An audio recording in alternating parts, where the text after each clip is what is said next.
নির্বাচনে যে শঙ্কার জায়গাগুলো রয়েছে সেই জায়গায় আসলে উত্তরণ কতটা ঘটাতে পারবে সরকার, বা এখন পর্যন্ত পরিস্থিতি কেমন দেখছেন? শেষ কথা যদি বলেন। ধন্যবাদ। আমি একটু, যেহেতু সিভিল সোসাইটির রোল নিয়ে কথা আছে, আমি জাস্ট একটু সংক্ষেপে রেসপন্ড করে দিই এখানে। দেখুন, ভোট দেওয়া আর সেটার অনুযায়ী হচ্ছে গিয়ে মানে নিরপেক্ষতা ডিফাইন করা দুই জিনিস।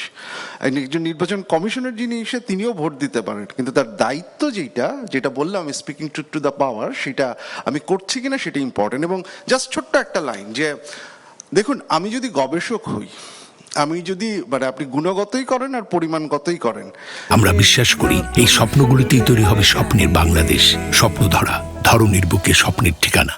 একজনের সাথে বক্তব্যের ভিত্তিতে আমি যদি একটা কনক্লুশন ড্র করে সেটাকে হাইপারবোল করে প্রেজেন্ট করি, তাহলে আমি অন্তত অ্যাটলিস্ট আমি মানে নিজের কি পরিচয় সেটা নিয়ে একটু ইসে থাকবে। সো আমার কাছে মনে হয় যে এটা আমাদের রেসপন্সিবিলিটি যে আমরা এটা বলবো, কারণ যদি আমরা ওরকম হয় তাহলে একটা ডিসসার্ভিস হয়ে যায় যেটা ইসে করে। এখন নির্বাচনের যে পরিবেশ এবং সেই সংক্রান্ত যেই ব্যাপারটা, দেখুন এই ক্ষেত্রে আমি এই সরকারের ইসের দুর্বলতা দেখি, এই সরকারের অনেক সমস্যা দেখি।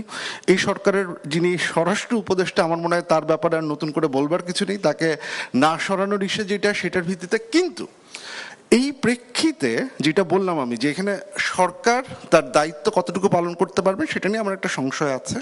এবং একই সাথে রাজনৈতিক দলগুলো, যেটা আমি একদম শুরুতে বলেছিলাম, যে আপনার যেই ক্যাম্পেইনটা সেটা যদি কনফ্রন্টেশনের দিকে চলে যায়, তাহলে এই অলরেডি উইক সরকারের উপর এটা আরো বাড়তি প্রেশার ক্রিয়েট করবে, এবং সরকার সেটা সামলাতে পারবেন কিনা আমি ঠিক নিশ্চিত। ধন্যবাদ।